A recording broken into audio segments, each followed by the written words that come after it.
You ever find yourself in the middle of a fight you didn't plan on having? You didn't raise your voice, you weren't trying to push any buttons, and yet, here you are, again.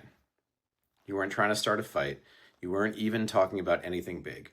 But somehow, what you say lands wrong, the mood changes, and suddenly you're in the middle of a battle you don't remember signing up for. You're trying to fix it, or maybe just staying quiet, but the tension keeps rising. You don't even know how it started. You just know you're exhausted from tiptoeing, defending, guessing what went wrong, or you're kicking yourself after the fact. It's like a trap door keeps opening under your feet, and you're always one sentence too late. In the last guide, you learned the tilt test, a quick way to tell if you're leaning over her to manage, leaning away from her, or being balanced and collaborative. Now we're going to take that awareness and give you something physical you can do the moment you feel yourself tilting. So you don't just notice it, you change the rhythm by changing your state. Most conflict in long-term relationships isn't just about what one person says or doesn't say, does or doesn't do. It's about the rhythm you both fall into without realizing it. It's the way two nervous systems can collide without either person meaning to. People fall into negative patterns where they keep setting each other off one way or another, and it gets more entrenched and more intense over time. It's a spiral. Plenty of fights don't even seem to make much sense on the surface. They feel random or out of nowhere. But it's an interactional thing. The spiral starting off quiet and being sneaky. A slightly defensive tone, a pause that comes half a second too late, a quick explanation that sounds like deflection. These are the things that can pull the pin, sometimes behind your back. Before you know it, you're both caught in it again. And it's so pointless. Even calling it fighting about fighting is being pretty generous. It's like stumbling into fighting about nothing.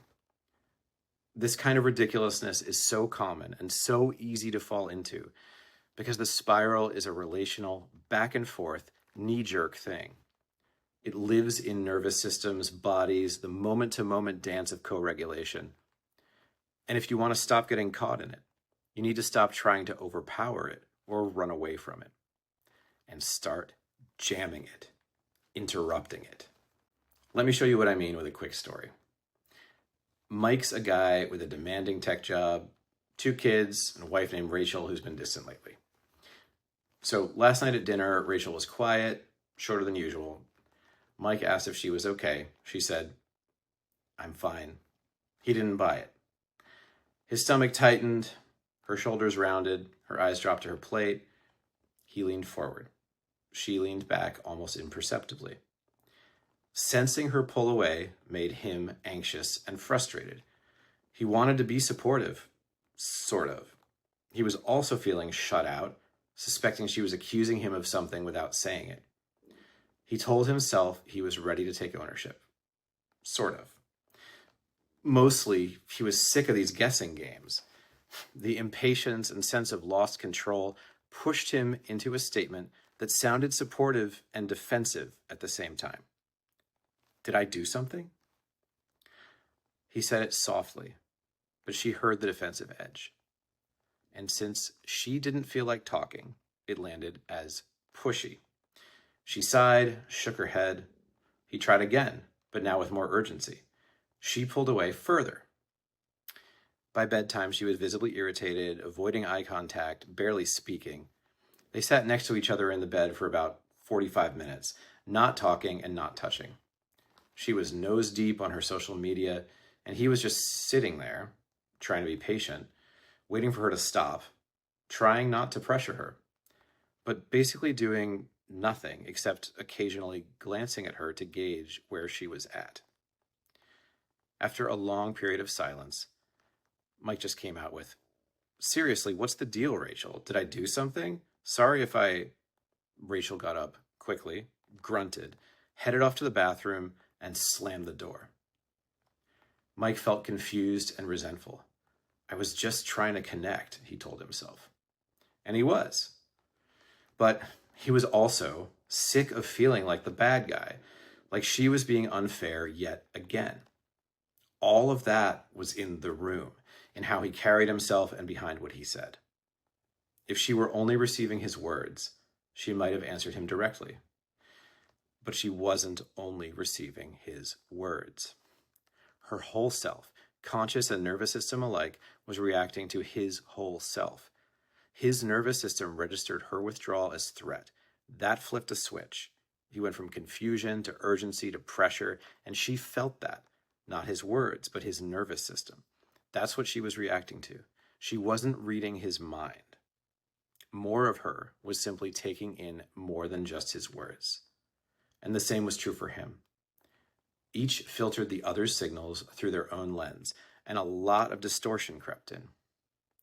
Underneath it all, at a physical and primal level, there was a rapid, unconscious back and forth driving the exchange. So when Mike told himself, "I was just trying to connect," he was reflecting on his conscious intent, what he wanted to believe and wanted her to believe. But deeper down, plenty more was happening inside him.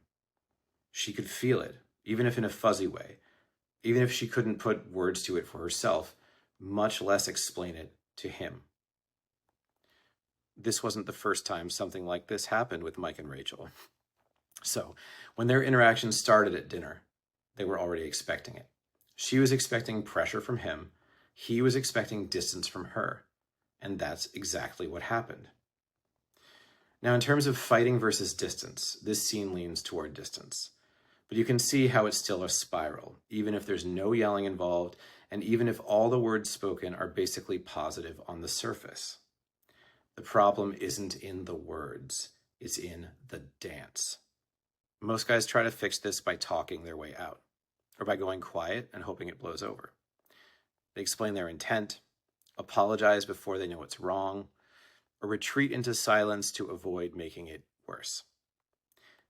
Sometimes they get fed up and just blow up instead. The solution isn't more or less explanation, confronting, or stuffing. Obviously, it's not in losing it and cursing her out. It's in changing the rhythm. You interrupt the spiral. You jam it. So what do you actually do then? How do you jam the spiral? I'm about to drop a tool for that, but first, let's back up a step. Because in order to use this tool, you've got to catch the spiral in the first place. In the last couple of videos, we talked about spot the spiral and the tilt test. 2 ways to do this. Here's the basic idea. How to tell things might be about to go off the rails in a familiar way based on reading your own signals.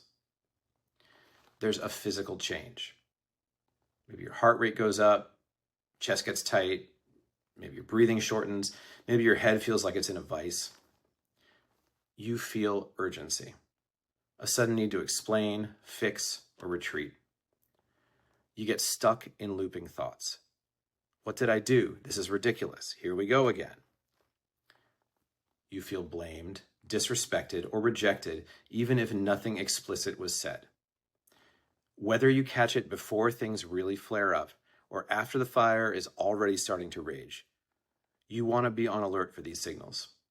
They're your cue. So, okay, let's say you've caught it and you know what's happening. You see the spiral doing its thing again, and it wants to suck you in and keep you sucked in. Now the question is, what do you do with that moment? Here's the move. When you feel that tension and the spiral is weaseling its way in, pair a long, steady exhale with a simple grounding cue. That could mean pressing your heel firmly into the floor, pressing your palms together, or even gripping the arm of a chair. The key is to give your body a clear physical point of contact. So you've probably already heard of deep breathing, and maybe you've rolled your eyes at that. But this isn't just take a breath and count to 10. It's not a trick to suppress your feelings or look composed on the outside. It's about shifting your internal state so she can feel it from the outside, even if she doesn't know why. Here's why this works. The long exhale signals your nervous system to start easing out of fight or flight. The grounding cue, the physical cue, adds another layer. It channels your attention into a solid physical sensation. It reorients your attention to the present through direct body feedback, keeping you steady so you're able to better respond. And that in itself starts to unhook the spiral from its track. It's a small move, and you won't nail it every time, but keep at it, and it opens cracks in the automatic pattern. And even a few more cracks this month than last is progress. If you keep going in the right direction, then you're on the right track. Obviously, right? Okay, so imagine the spiral is a suspension bridge. Every time the pattern plays out, your tension, her reaction, your urgency, it strengthens the bridge's cables. But when you do this interrupt move, you're slicing one cable. Just one. Doesn't seem like much. But do it again tomorrow, and again next week. You're weakening the structure from the inside. And on her side, even if she doesn't say it, she starts feeling less like she has to armor up the second something feels off. You don't have to blow it up. You don't need fireworks. You just need repetition. Every time you interrupt it, you undercut the rhythm. You poison the spiral's lunch. You paper cut the pattern to death. It's quiet, but it's lethal. Once the spiral weakens, something else shows up. Space. In that space, new moves become possible.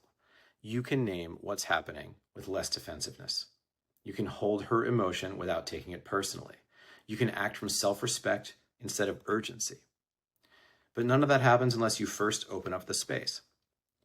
And you want it to be real space, the kind you can feel in your bones. The kind where you're really holding open the door, not just doing it for argument's sake or to show off that you are being the bigger person. It can be tempting to think stopping a fight means silencing her with your logic, avoiding confrontation altogether, or dropping the perfect line. But that's a bunch of BS. The real leverage is in your whole self. Body, mind, nervous system. In the moment when everything tightens and you choose to breathe, reset, and open a crack of space.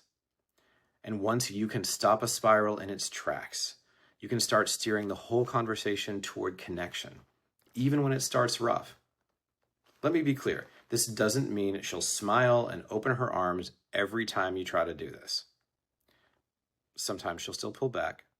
Sometimes the spiral will still run. That's okay. You didn't fail. You weakened the pattern. You learned something. You kept your seat. Think of it like training a muscle. Over time, it gets easier and you get better. The original pattern gets less automatic. The tightrope starts to fray, and you become the person who doesn't get swept into it anymore. If that landed for you, if something clicked in how you see your role in these spirals, stick around. This is the kind of work we do at Marriage Repair Project. Training in your body, in your actual marriage. So this stuff becomes muscle memory.